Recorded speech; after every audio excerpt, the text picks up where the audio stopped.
I spend my time full-time here in Washington, D.C. educating legislators regarding the health effects, the biological and health effects from wireless radiation. Part of our team is cancer epidemiologists, toxicologists, cellular biologists, all the people that the FCC do not employ. As a matter of fact, the FCC does not even have a health department. Really a sad chapter in the history of this country. Frankly, there's no nice way to say this. The wireless industry is lying about health, and they're lying about this technology and how it needs to be implemented. And coming from California, we have more insight because they're already beginning to install, so we know more about it. What's important about this Verizon advertisement for 5G is they make it very clear that their technology can travel very easily 3,000 feet. They do not need to locate these transmitters so close to people, not need to locate them so close together to each other, not so close to human beings and other living things that will be affected by it. If you look at this brochure here, this is from Verizon themselves, and this is regarding their insurance for their wireless devices. And what it says is we do not cover emissions or pollutants emitted by our wireless technology. But what's really interesting about this brochure is they define wireless radiation in all its terms as a pollutant themselves. They do not cover, and they exclude coverage for pollution, the discharge, dispersal, seepage, migration, or escape of pollutants.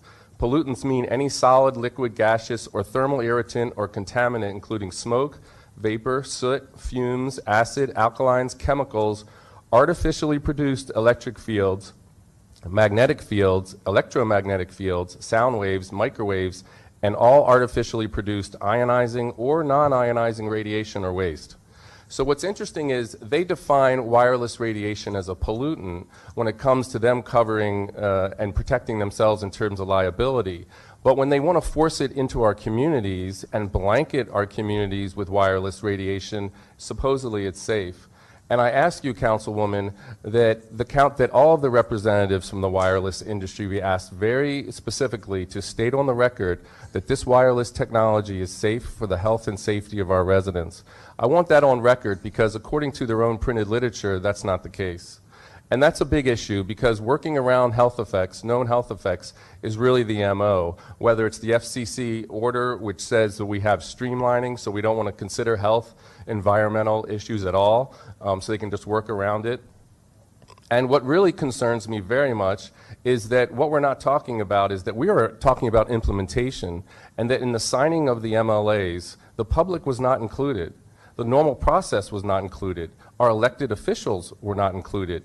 That cannot be the normal due process in this city, but that's what's happening. And if people are really so eager to have this technology and it's so great, why not include the community's input? Why not have their input on what's going on? Now, another lie of the industry, and there's no other way to say it, is that these are going to be small cells and they won't be too bothersome to the community. This is in California.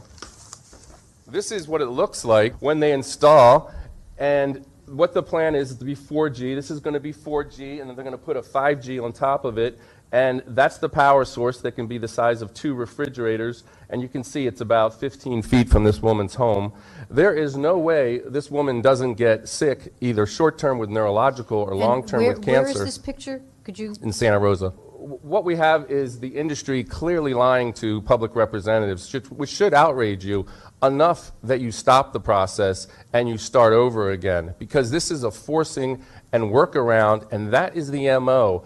And what you need to understand is no wireless device, and 5G included, is safety tested before it's put on market. No antenna is safety tested before it's put on market. They only have to fall under an exposure guideline that is a thermal guideline only, which means you're only guaranteed not to be heated or burned by your phone or your antenna. Anything below that over time isn't covered, and that's where the real health effects are. The reality is this is the greatest environmental and safety threat of our time, and instead of fighting back and pushing back, especially when we have safe alternatives like wired fiber optic to the home, we are spending millions and billions and just showing the way to the industry of taking advantage of us. This is when we need our representatives to push back, and it can't just be you, it has to be the entire council. This is truly wrong. You can only microwave radiate people so much. And what you'll see in my packet is a report from the Army on millimeter waves looking at 350 studies showing clear biological effects below thermal, below our safety guidelines. And what's interesting about this report is they said the subjects of these studies, 30 to 80% of them were aware of it because our skin and our eyes are going to absorb a disproportionate amount of this wireless radiation. So you're talking about serious effects to our skin and our nerves and venerate our skin, so you're talking about affecting our entire neurological system and exposing our eyes to military-grade wireless radiation, and our eyes have no natural defense against this.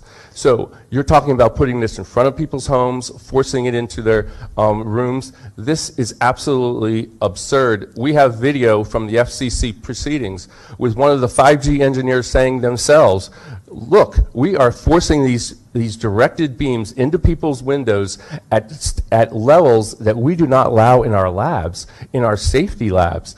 This is absolutely absurd, and the FCC shrugged it off and said, this isn't an issue we need to be discussing today. Okay, thank you.